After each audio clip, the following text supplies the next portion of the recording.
Assalamualaikum warahmatullahi wabarakatuh. Pada kesempatan ini, semoga kalian dalam keadaan sehat walafiat ya, sehingga bisa mengikuti pembelajaran bahasa Indonesia dengan baik ya. Nah, untuk kesempatan ini, Ibu akan melanjutkan materi yaitu struktur teks eksplanasi ya. Minggu lalu Ibu membahas tentang teks eksplanasi.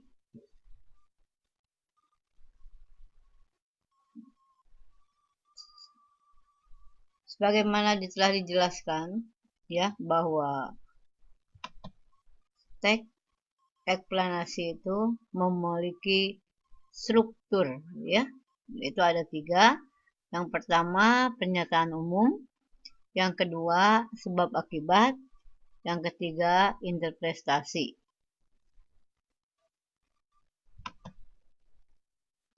Selain itu, struktur teks eksplanasi ini juga memiliki bagian. Maaf, bukan struktur ya. Teks eksplanasi ini memiliki bagian, yaitu ada 3 bagian ya. Baik, yang pertama adalah pembuka ya. Umumnya di dalam pembukaan ini penulis bercerita mengenai topik yang diangkat dalam teks secara eksplanasi secara umum. Yang kedua adalah isi. Bagian kedua dari teks eksplanasi adalah isi. Bagian isi ini adalah bagian dan rentetan penjelasan tentang fenomena yang terjadi atau diangkat dalam teks eksplanasi tersebut. Ketiga, dikatakan penutup. Penutup berisi soal inti atau penjelasan di dalam teks eksplanasi ya.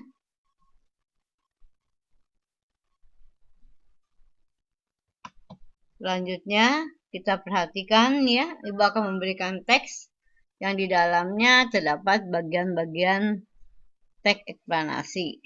Yang pertama adalah bagian pembukaan. Silahkan simak baik-baik. Pada umumnya, masyarakat miskin biasanya tinggal di gubuk, kolong jembatan, bantaran kali. Tak jarang masyarakat miskin membangun sendiri rumah di atas tanah. Umumnya, tanah milik negara. Kemiskinan terjadi di seluruh dunia dan banyak negara yang berkembang yang mempunyai masalah ini, yaitu kemiskinan.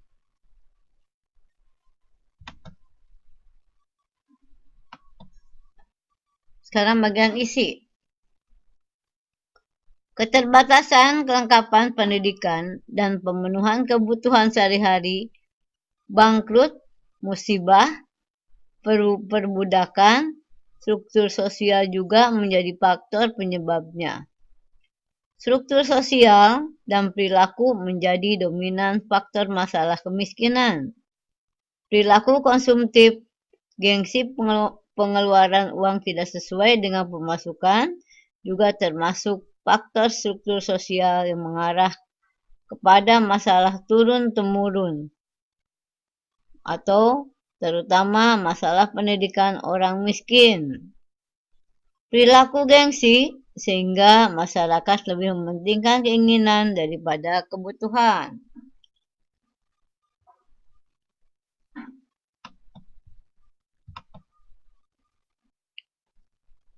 Selanjutnya, kemiskinan terjadi sebab beberapa faktor.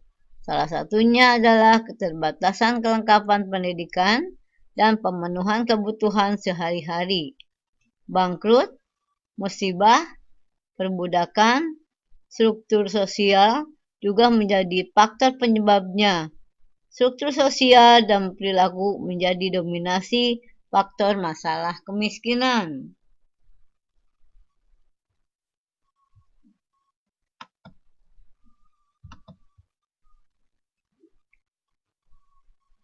Perilaku konsumtif, gengsi, pengeluaran uang yang tidak sesuai dengan pemasukan juga termasuk. Faktor struktur sosial mewah kepada masyarakat turun-temurun, terutama masalah pendidikan orang miskin. Perilaku gengsi, sehingga masyarakat lebih mementingkan keinginan daripada kebutuhan.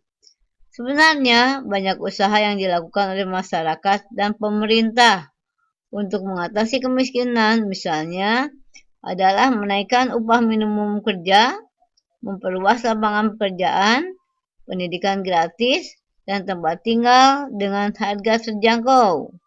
Hal itu harus didukung dengan perilaku masyarakat yang tidak menghamburkan uang, menghindari gengsi, menabung, dan membantu orang di sekitarnya, sehingga kerjasama masyarakat dan pemerintah dapat berjalan efektif untuk mengatasi kemiskinan.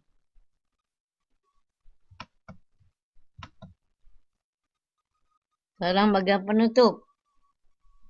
Seharusnya di Indonesia tidak perlu ada kemiskinan. Apabila kita dapat dan mau menerima serta bersyukur terhadap apa yang dimiliki. Sifat-sifat buruk seperti yang disebut di atas haruslah kita hilangkan, dan bekerja sama pemerintah dan masyarakat sangat penting dalam menghilangkan kemiskinan di Indonesia, ya. Itulah seputar tentang fenomena kemiskinan yang ada di Indonesia, ya. Nah, selanjutnya tadi kita melihat bagian-bagian dari teks eksplanasi, ya. Sekarang kita coba melihat bagian dari struktur teks eksplanasi. Di sini ada judul COVID-19 yang sekarang lagi ramai ya dibicarakan. COVID-19 adalah sebuah penyakit yang melanda dunia saat ini, dengan jumlah korban jiwa mencapai ribuan orang. Penyakit ini dengan cepat dinyatakan sebagai sebuah pandemi. Pemberitahuan status tersebut memang bukan tanpa alasan. Penyebaran virus ini memang sangat cepat. Bukan hanya menyerang warga di negara asalnya, virus ini juga dengan cepat menyebar ke seluruh dunia, ya. HJK. Ini merupakan bagian pernyataan umum. Banyak negara telah mencatat adanya korban di tempat mereka. Tak sedikit di antara yang berujung kepada kematian COVID-19 adalah sebuah penyakit yang melanda dunia saat ini, dengan jumlah jiwa mencapai ribuan orang. Penyakit ini dengan cepat dinyatakan sebagai sebuah pandemi.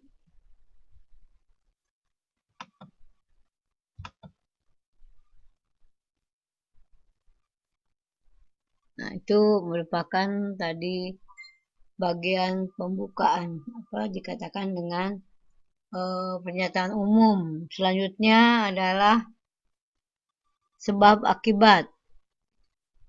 Pemberian status tersebut memang bukan tanpa alasan. Penyebaran virus ini memang sangat cepat. Bukan hanya menyerang warga di negara asal, virus ini juga dengan cepat menyebar ke seluruh dunia. Banyak negara telah mencatat adanya korban di tempat mereka. Tak sedikit di antaranya yang berujung kepada kematian. Hal inilah yang kemudian menjadi penyakit ini begitu ditakuti. Salah satu hal yang turut berperan besar adalah gaya hidup masyarakat. Gaya hidup kurang sehat dan bersih menjadikan virus ini menyebar dengan cepat. Ini merupakan sebab akibat, ya. Sekarang perhatikan yang terakhir. Oleh karena itu, penanganan virus ini harus dilakukan dengan cepat untuk menghadapi sebagai sebuah pandemi. Diperlukan kerja keras seluruh negara ya. Inilah yang merupakan penutup ya. Kata kuncinya apa? Oleh karena itu ya. Kemudian kata kunci dari sebab akibat, ada pernyataan menyatakan sebab akibat ya. Kemudian kata kunci bagian umum adalah pembahasan secara menyeluruh ya, atau pandangan secara menyeluruh mengenai persoalan yang akan kita bahas ya. Ibu cukupkan sampai di sini, yaitu pembahasan tentang analisis struktur ya, teks eksplanasi. Sekian dan terima kasih. Assalamualaikum warahmatullahi wabarakatuh.